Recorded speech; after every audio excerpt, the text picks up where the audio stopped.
Well, let's continue with our next part of the seminar, Prescription for Connection. And you know, I travel all over the world. And as I travel to different places, I can see where are some positive things they're doing. People, I can see where there's some work that needs to be done. And I'm telling you, the topic, this in particular, Australians need to work very much for it because it is a big problem, as you will see in a minute. So let's start by understanding first the concept of neuroplasticity. Neuroplasticity is the ability of your brain to change. Your brain and my brain, they change daily. In fact, every time we are learning something new, our brain changes. For example, if you give a little ball like this to a 1-year-old kid and you tell him, go ahead and throw that ball ahead, what is the baby going to do?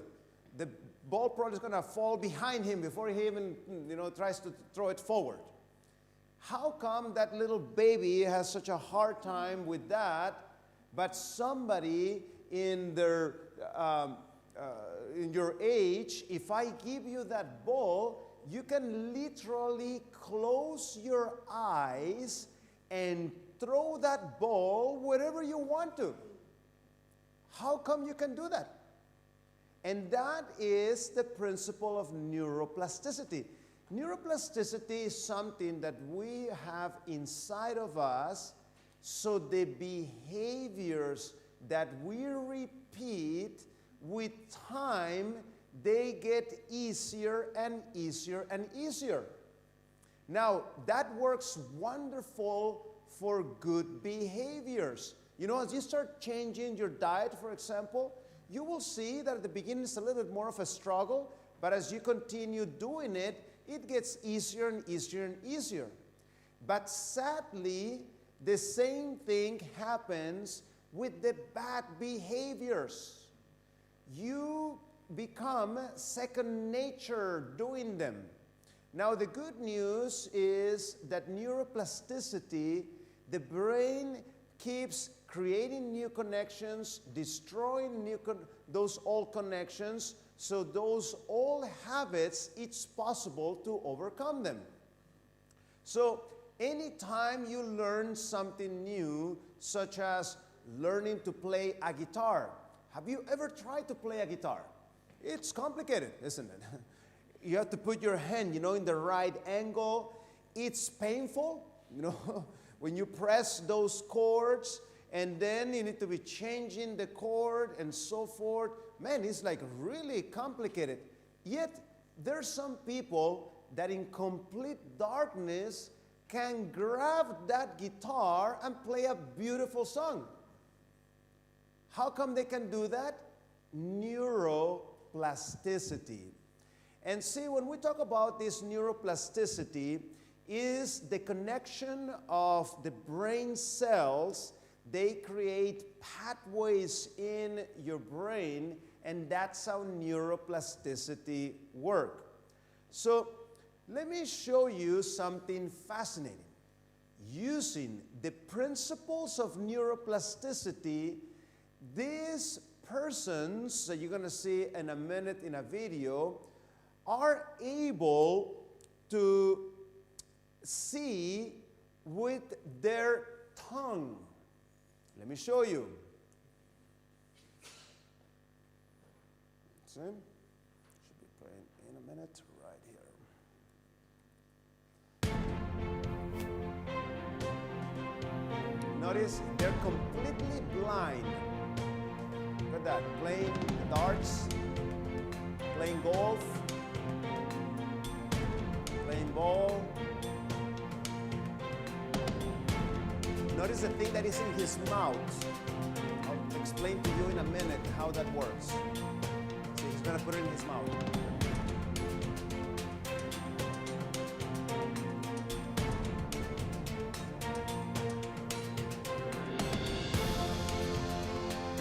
Watching the fireworks.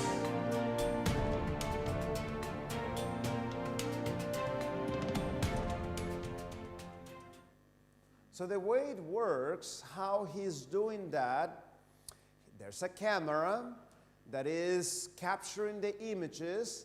The camera converts the image into silhouettes, and then a little computer transforms those silhouettes into a small silhouette that he puts in his tongue, and he's able to sense what the camera is capturing. Fascinating, isn't it? So there's no excuse for you to learn a second or third language, isn't it?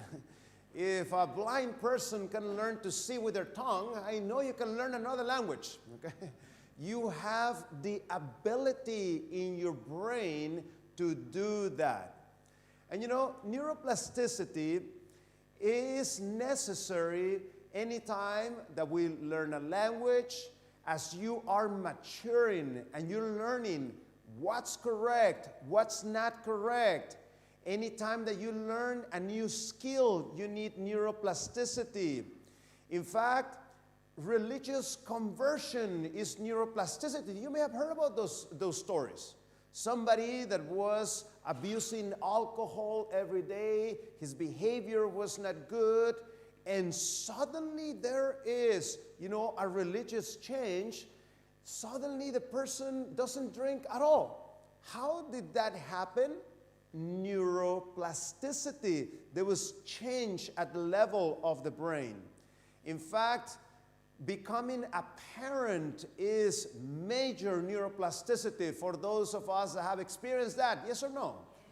A whole program changes, isn't it? And now, you know, you need to be thinking about the baby and so forth. Or getting in love is neuroplasticity.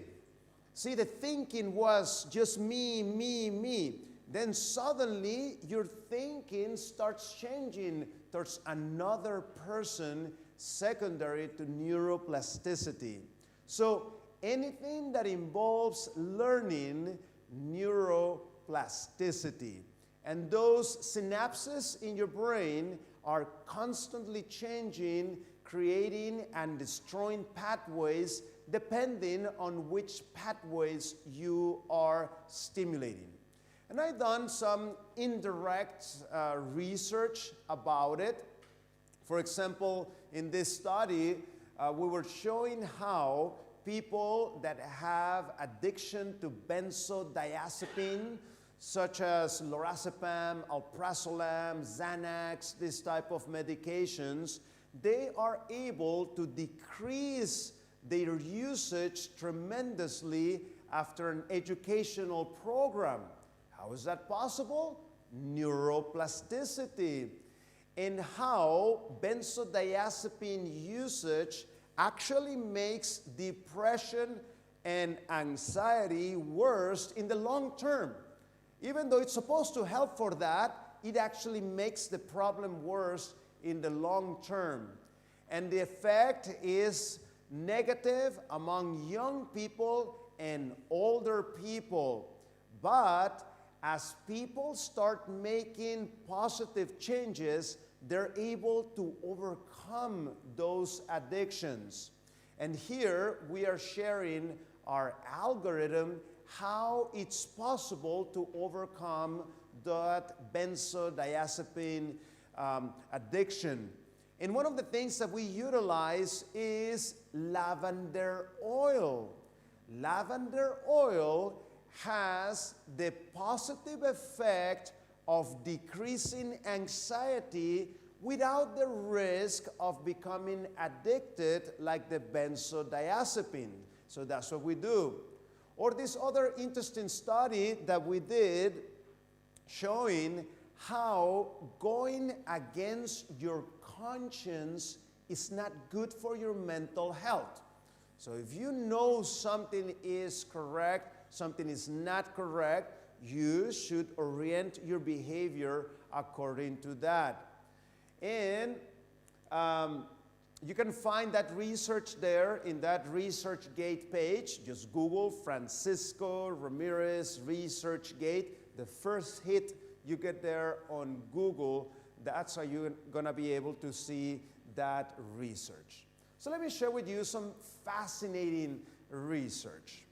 This one, they took a group of rats and they separated the rats one to another. They put them in a non-stimulating place. Each rat was in social isolation. And in this horrible environment, when they gave these rats the choice between morphine or water, what do you think these rats chose? Morphine, as a way to escape the horrible reality that they were facing. Now, there was a second part of the study. They took these rats outside of those cages and they put them in something that simulated country living. And the rats were able to do exercise, they were able to make friends, they were able to form families. And once the environment was changed, when they gave the choice between morphine and water, guess what happened? The rats started choosing the water, secondary to the change in the environment. Now, some of you may be saying, but doctor, we're not rats. Well, there's some truth to that. We are not rats. But they have done studies among humans. Here is one of them. What they did, they follow up the Vietnam veterans. And think about these people that were sent to Vietnam. Number one, most of those soldiers didn't even want to go there. They had the draft, and if you were chosen, they send you. So here you are, far from your loved ones. It is a horrible environment. You're seeing bombs fall down. You live in constant fear that some group of soldiers is going to come there and start shooting at you. Some of the friends that you have made, you saw how they died in front of your own eyes. I'm telling you, this is a horrible environment to be in. So many soldiers, as a way to escape that horrible reality, they started getting into the habit of heroin and other drugs. Now, after they became addicted to those drugs, as they followed them up, they found out that when those soldiers, when the environment was changed, the war ended, they went back to their homes, and they had loved ones, girlfriends, wives waiting for them. They noticed that those that had that social support, the majority of them, actually 75%, once the environment was changed, voluntarily stop using the heroin. Can you see the power that environment has in our health? Now, there's a fascinating study that took place in Canada. To me, Canada is very similar to Australia, except that it's colder there. Same story, big country, few people, and so forth. And if you go on the map of Canada, you will see that the majority of the people live in the very bottom of Canada. That's where the big cities of Canada are located. Yet, if you zoom in the map, you will see that in most of Canada, there are tiny little towns all over Canada. Who lives in those towns? The native Canadians.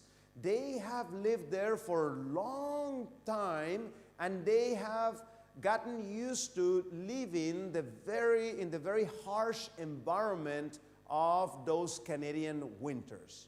Well, researchers, as they were checking the health of those native Canadians, they found out that some of those native Canadian towns were in big crisis. In some of those towns, those especially young people were having between 500 to 800 times more suicides than the rest of Canada. I mean, this was shocking type of numbers. So what they did, they sent researchers to try to find out why these young Canadians were committing suicide at those tremendous levels. And they focused their inquiries on young people, because young people were the ones that were committing the suicides. And they asked them about their lives, about their goals, about what gave them meaning, about what they look forward to seeing in the future. And what they found is that in those areas with very high suicide rates, those young Canadians didn't have much stories to tell. In fact, even while trying to speak, they couldn't even speak very coherently. And they would spend their days and hours in front of a television, eating junk food, not looking forward to the future, totally disconnected from the rest of society. These were the communities that had tremendous levels of suicides. Now, encouragingly, not every town was like that. There were some other towns in which young people really had meaning in their lives. In fact, these young people were excited to tell their stories. These young people lived in societies in which the elders took time to teach the history of their ancestors to them. They were proud. They understood where their ancestors came from. They spoke the language of their ancestors. They became part of the leadership and governance bodies of those communities, and they look forward with hope to the future. That type of community, the levels of suicide were actually quite low. And as Johann Har says, the opposite of addiction is not sobriety. The opposite of addiction is what? Connection. It's connection. And this is the dilemma that we are facing as a society here in Australia and in Sydney. It's the irony. We live with thousands of people around us, and many times we are disconnected from one to another. And that is not good for us when we do that. So, as Dr. Ross says, the only thing I know that truly heals people is what? Unconditional love. But when we disconnect from one to another, the nurture of our souls gets interrupted. And even 3,000 years ago, King Solomon made the wise observation that a happy heart is good like a medicine, but a broken spirit dries up the bones. And there is so much research about this. For example, in this research done in the San Francisco area, it was found out that the people that are socially isolated, they had 3 times more likely to die early compared to those other people that had good social connections. And it didn't matter of many other factors. The factor that determined that early death was the fact that they were disconnected from society. Look at this article from the New York Times. Loneliness can be deadly for elders. What is the antidote?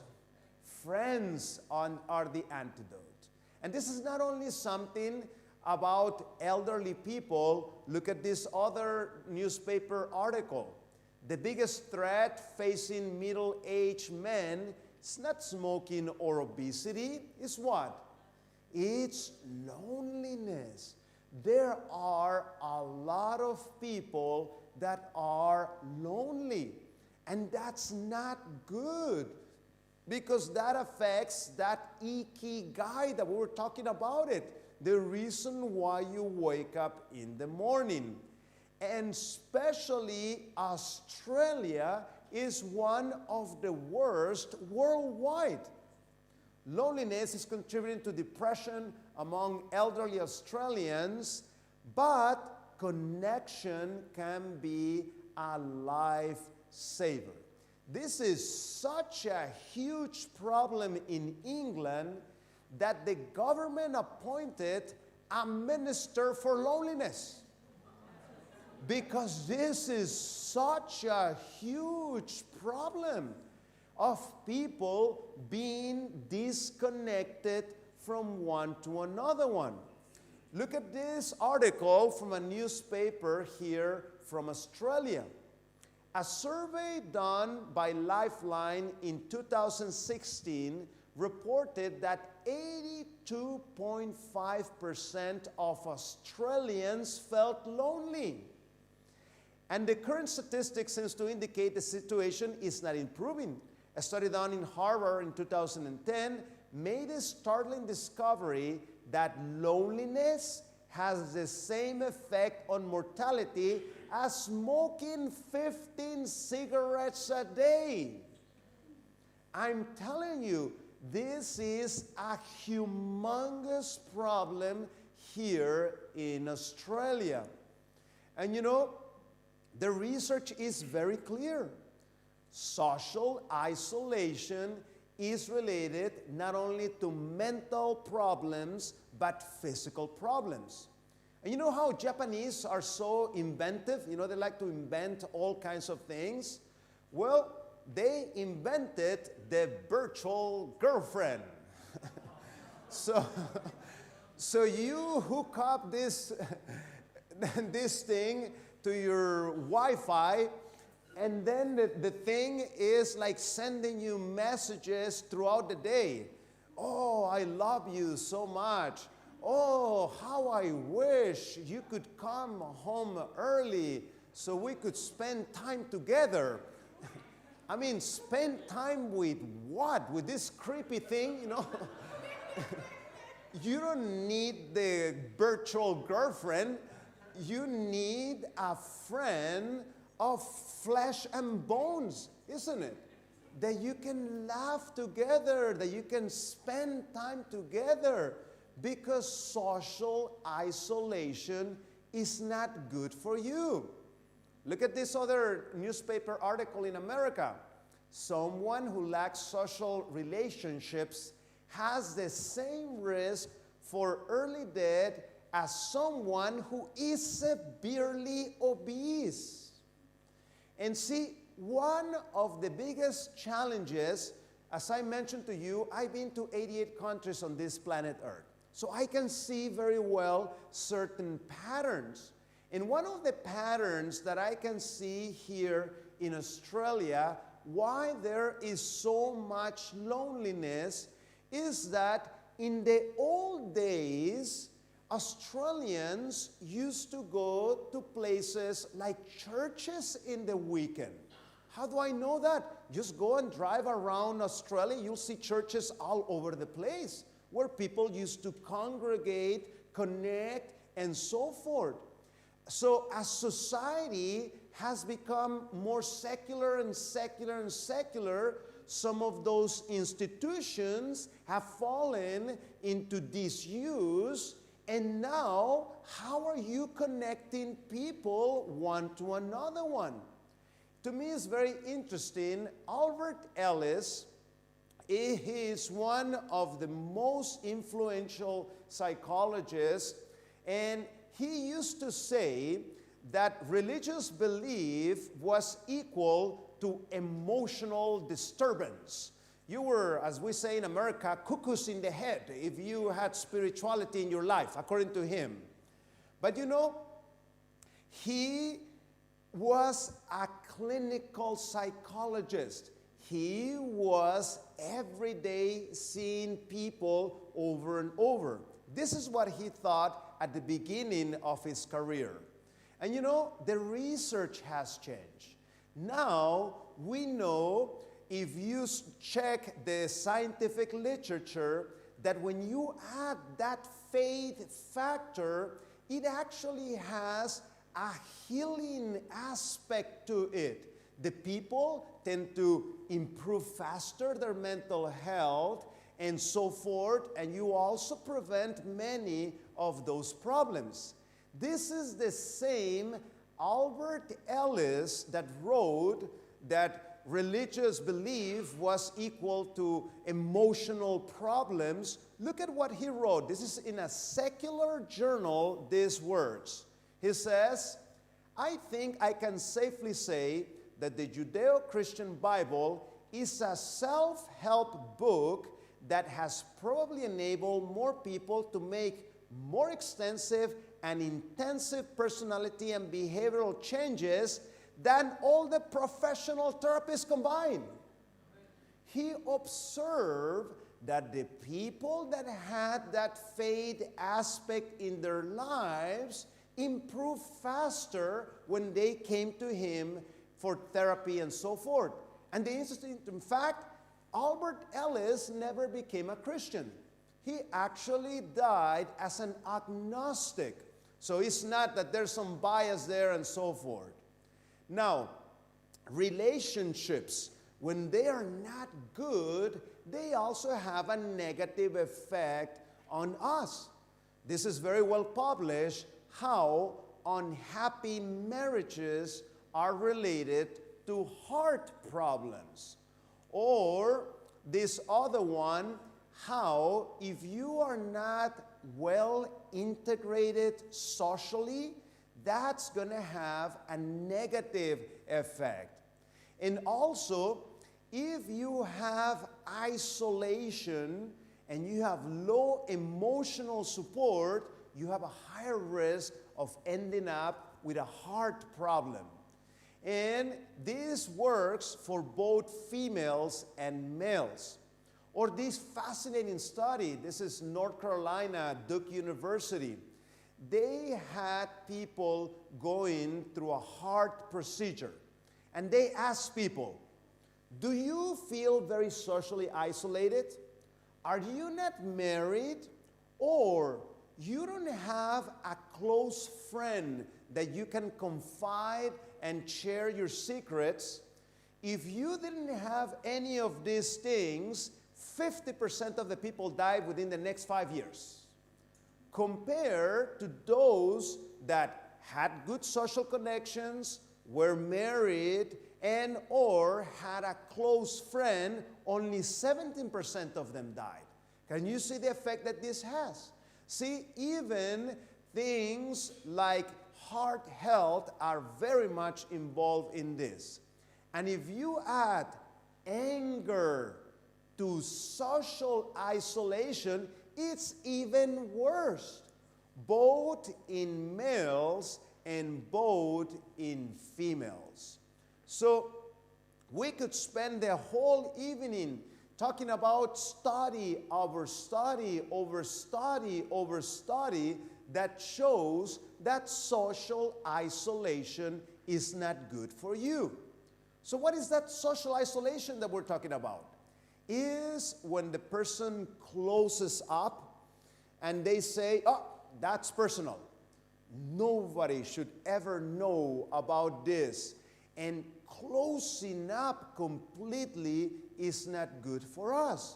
We need to find a place that we feel free to open our hearts and share our innermost feelings and be accepted as we do that. That has a healing effect on us. As C.S. Lewis, if you find a book by C.S. Lewis, buy it. He's an excellent writer, excellent thinker.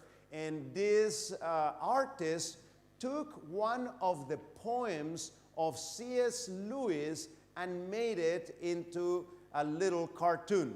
And he talks about the story of this couple in which one of them started behaving very meanly against the other one, and this poor lady ended up with a broken heart.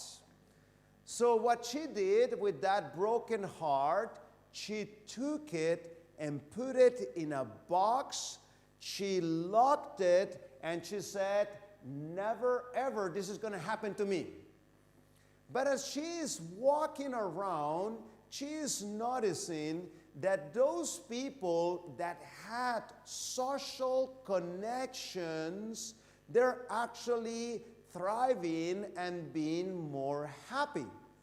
And one day, she meets somebody that had a history of traumatic type of history, okay? And as they start connecting to each other, he happens to ask, hey, what's in that box? Oh, that box, no, you cannot have that box. And, you know, after thinking about it, she decides to throw that key. And once he gets that key, it became something therapeutical for that heart, and very soon that heart was up and running again. And he closes his poem saying, to love at all is to what? Is to be vulnerable. So the research is very clear. This is a fascinating piece of research. Came out in a family medicine journal in America. And they were comparing what is better and cheaper. Take medication to lower your cholesterol or going to church. Guess what? They found out it's even better than exercise regarding the positive effect that it has in your lipids, and is even cheaper than buying that Lipitor day after day. So let me tell you a fascinating study. As I mentioned to you, I am originally from Mexico. And when I was in my 20s, I moved to Norway. I speak Norwegian because I lived there for many years. And when I got to Norway, I realized that Norway was very different from Mexico. Not only weather-wise, you know, of course, weather-wise is very different, but the whole country was very different. Norway, you know, very stable country, a country in which everybody has it good, a country in which levels of corruption are very low, and so forth. So I asked myself the question, why is Norway such a prosperous country? And to answer that question, I went to the local library to read the history of Norway. And I got shocked. Norway was a very dysfunctional country. Norway was corrupt. There was abuse of power, there was dysfunctionality. Things were a mess in Norway. But somebody by the name of Martin Luther brought a different philosophy that transformed the whole country. And you know, as I mentioned to you, I've been all over the world, and now I can see the pattern very clearly with my own eyes. You show me a country that embraced those principles, and I'm going to show you the most prosperous countries on planet Earth. You start with America and Canada, then you move towards the east, you have Iceland, you have England, you have Norway, Sweden, Finland, Denmark, Holland, Germany, Switzerland. You know, these are the countries that people risk their lives to try to migrate into. And then, through the influence of the English, you had Hong Kong, you know, tremendously prosperous country. Sadly, you know, it changed philosophy, and now that country is having many challenges. Another colony of England, you have Singapore, another very prosperous country, if you have ever been there.